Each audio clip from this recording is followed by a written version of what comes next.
នៅថ្ងៃ30កក្កដាឆ្នាំ2020វេលាម៉ោង8:57នាទីព្រឹកនៅខេត្ត Fukushima នៃប្រទេសជប៉ុនមានករណីផ្ទុះហ្គាសដ៏គួរឲ្យរន្ធត់មួយបានកើតឡើងមូលហេតុបណ្ដាលមកពីដំណបំពង់ហ្គាសរបស់ហាងមួយកន្លែងបានបែកធ្លាយហើយហ្គាសដែលបានលេចចេញមកក៏បានប៉ះជាមួយនឹងភ្លើងបណ្ដាលឲ្យមានការផ្ទុះដោយគ្រាប់បែកបរមាណូធ្វើឲ្យហាងនោះខ្ទេចគ្មានសល់ក្នុងហេតុការណ៍នោះមានមនុស្សស្លាប់ម្នាក់និងអ្នករងរបួសធ្ងន់ស្រាលសរុបចំនួន31នាក់គ្រាន់តែចំហាយនៃការផ្ទុះនោះមានចម្ងាយរាប់រយម៉ែត្រធនាគារសាលារៀននិងផ្សារដែលនៅជុំវិញនោះក៏ទទួលរងការខូចខាតយ៉ាងធ្ងន់ធ្ងរផងដែរនៅក្នុងចំណោមជនរងគ្រោះដោយឧបាតុហេតុខាងលើមានស្ត្រីម្នាក់បានរងរបួសនៅត្រង់ផ្នែកផ្ទៃមុខយ៉ាងខ្លាំងថ្ងៃនេះយើងនឹងមកស្ដាប់ការរៀបរាប់អំពីឧបទ្ទវហេតុផ្ទុះហ្គាសនិងជីវិតរបស់គាត់មុននឹងក្រោយពេលជួបហេតុការណ៍នោះ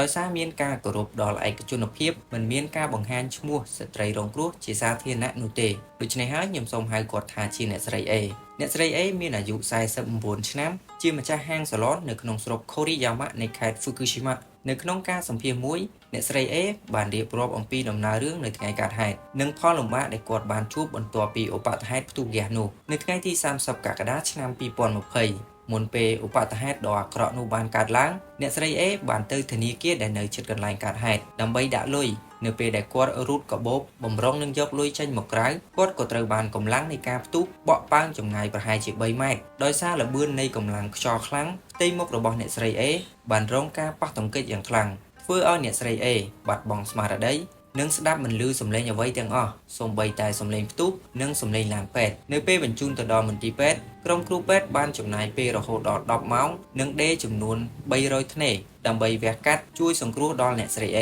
ធ្គាមខាងលើផ្នែកខាងស្ដាំនិងធ្គាមខាងក្រោមត្រូវបានបាក់ខ្ទេចក្នុងកំឡុងពេលវះកាត់ក្រុមគ្រូពេទ្យបានរកឃើញធ្មេញ2គ្រាប់នៅក្នុងកាពះមួយគ្រាប់នៅក្នុងមាត់និងមួយគ្រាប់ទៀតបានខ្ទាតចេញមកខាងក្រៅ3ថ្ងៃបន្ទាប់ពីឧបទ្ទហេតុនោះកើតឡើងអ្នកស្រី A ក៏បានដឹងខ្លួនវិញនៅពេលនោះគាត់ក៏បានដឹងថាធ្មេញរបស់គាត់បានបាត់មិនត្រឹមតែប៉ុណ្ណោះផ្ទៃមុខទាំងមូលរបស់គាត់មិនអាចធ្វើចលនាបាននោះទេអ្វីដែលពិបាកទទួលយកជាងនោះទៅទៀតនៅពេលអ្នកស្រី A មើលទៅកាន់មុខរបស់ខ្លួនភ្លាមនោះគាត់មិនអាចទទួលយកបាននោះទេវាមិនមែនជាមុខមាត់ដែលមានភាពស្រស់ស្អាតរបស់គាត់កាលពីមុនទៀតឡើយវាបានធ្វើឲ្យគាត់មានការបាក់ទឹកចិត្តយ៉ាងខ្លាំង2ខែក្រោយអ្នកស្រី A ក៏បានចេញពីមន្ទីរពេទ្យប៉ុន្តែគាត់នៅតែមិនអាចហាមាត់បាននោះទេគ្រប់យ៉ាងបានប្រែប្រួល180ដឺក្រេមុននឹងក្រោយពេលជួបឧបទ្ទហេតុរបស់ដែលធ្លាប់ញ៉ាំបានទាំងប៉ុន្មានបានប្រែក្លាយជាមិនអាចញ៉ាំបានទៅវិញដើម្បីអាចញ៉ាំទឹកឬក៏ភេសជ្ជៈផ្សេងៗបានលុះត្រាតែមានទុយោហើយត្រូវចំណាយពេលយ៉ាងយូរដើម្បីសម្រាប់ព្យាបាល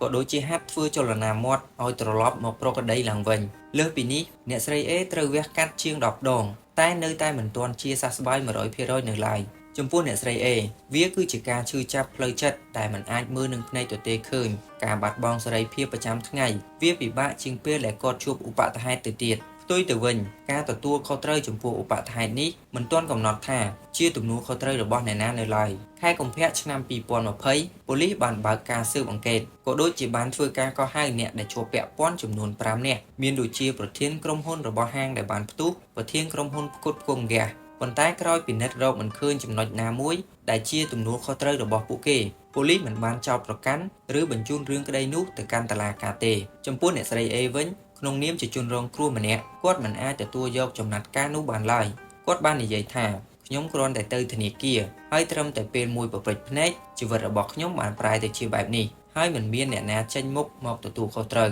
ខ្ញុំមិនសុខចិត្តជាដាច់ខាតប្រសិនបើអាចសងពេលវេលានិងរូបរាងរបស់ខ្ញុំកាលពីមុនមកវិញនោះខ្ញុំនឹងមិនតវ៉ាអ្វីទាំងអស់ប៉ុន្តែវាគឺជារឿងដែលមិនអាចទៅរួចឡើយដូច្នេះហើយអ្នកត្រូវតែប៉ះប៉ូវមកឲ្យខ្ញុំវិញហើយអ្នកស្រី A